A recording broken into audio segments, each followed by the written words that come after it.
नमस्कार दोस्तों, मैं एस कुमार शास्त्री एस कुमार ज्योतिष में आप सबका स्वागत है। दोस्तों, यदि आपका कोई भी प्रश्न हो तो आप कमेंट्स करके उस प्रश्न के बारे में पूछ सकते हैं। कुछ लोगों ने कमेंट्स किया है कि आपने पिछले वीडियो में जो बताया था वो मेरी कुंडली में सही नहीं बैठ रहा है।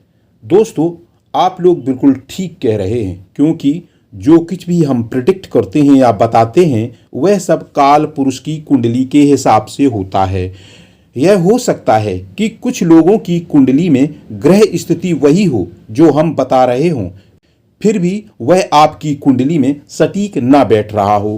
कुंडली देखते समय कौन सा ग्रह किस भाव में बैठा है, वह मित्र राशि में है या शत्रु राशि में है, उस पर किस ग्रह की दृष्टि है, उस ग्रह का अंश कितने हैं, ग्रह के साथ कोई ग्रह तो नहीं बैठा है, अगर कोई बैठा है तो वह मित्र ग्रह है या शत्रु ग्रह है, शुभ है या नीच का है, और उस ग्रह की नवांश कुंडली में क्या स्थिति है। ऐसी बहुत सी बातें होती हैं जो कुंडली के फल को प्रभावित करती हैं। अगर ग्रह उस भाव में अकेला हो, शुभ हो, मित्र राशि में हो और उस पर किसी पाप ग्रह की दृष्टि ना हो तो वही फल होगा जो हम बताते हैं। अब हम बात करते हैं आज के विषय के बारे में। आपकी कुंडली में लग्न में कौन सा ग्रह बैठा है और उसमें कौन सी राशि है, उसके प्रभाव में आपका शरीर पतला होगा, बलिष्ठ होगा, स्थूल होगा यानी मोटा होगा। लग्न हमारे शरीर के बनावट, शरीर के बल और शरीर के रंग रूप आदि का प्रतिनिधित्व करता है।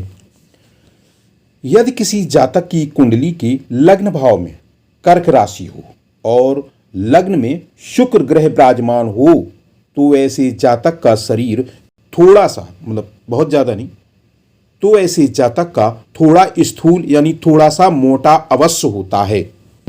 और यदि किसी जातक की कुंडली के लग्न भाव का स्वामी यानी लग्नेश कर्क या मीन राशि में बैठा हो तो ऐसे जातक का शरीर बहुत स्थूल यानी बहुत मोटा होता है। इसी प्रकार यदि किसी जातक की कुंडली के लग्न भाव में सिंह राशि हो और लग्न भाव में सूर्य या मंगल विराजमान हो तो ऐसा जातक बहुत बलवान होता है, मगर उसका शरीर छरहरा यानी ना मोटा ना पतला, वह पुष्ट और बलिष्ठ शरीर का स्वामी होता है। यदि किसी जातक की कुंडली के लग्न भाव में धनु राशि हो और लग्न का स्वामी बृहस्पति वृष राशि में विराजमान हो तो ऐसे जातक की हड्डियां बहुत मजबूत होती हैं, उसका शरीर छरहरा यानी न मोटा न पतला होता है। जातक का शरीर दृढ़ और बहुत शक्तिशाली होता है। यदि किसी जातक की कुंडली के लग्न भाव में सिंह राशि हो और उसका स्वामी सूर्य भी लग्न भाव में ही बैठा हो तो ऐसे जातक की हड्डियां पतली होती हैं और उसका शरीर भी थोड़ा पतला ही होता है, मगर जातक का शरीर ठोस और बहुत बलवान, बहुत फुर्तीला होता है। कहा जाता है ऐसे जातक मल्ल युद्ध करते समय कभी भी हारते नहीं हैं। यदि किसी जातक की कुंडली के लग्न भाव में कुंभ राशि हो और लग्न भाव का स्वामी शनि कर्क राशि में बैठा हो तो ऐसे जातक का शरीर स्थूल होता है यानी बहुत मोटा होता है। ऐसे जातक को चीनी से बनी चीजें यानी मिठाई बहुत अच्छी लगती है। यदि किसी जातक की कुंडली के लग्न भाव में मिथुन राशि हो और उसमें शनि विराजमान हो यानी शनि लग्न भाव में ही हो तो ऐसा जातक थोड़ा दुबला पतला होता है, मगर जातक की बुद्धि बहुत तेज होती है। कहा जाता है ऐसे जातक बहुत ही तीक्ष्ण बुद्धि के स्वामी होते हैं।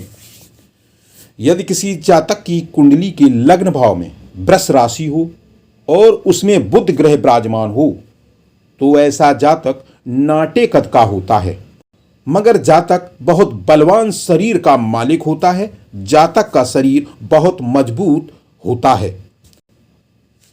यदि किसी जातक की कुंडली के लग्न भाव में मकर राशि हो और लग्न भाव का स्वामी शनि वृष राशि में बैठा हो तो ऐसे जातक की हड्डी मोटी और असाधारण रूप से मजबूत होती है।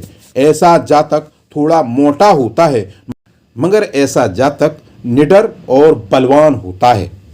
यदि किसी जातक की कुंडली की लग्न भाव में वृष राशि हो और लग्न भाव का स्वामी शुक्र वृश्चिक राशि में बैठा हो, तो ऐसा जातक की हड्डी बहुत मजबूत होती है और जातक का शरीर ना मोटा होता है ना पतला होता, वह मध्य का होता है।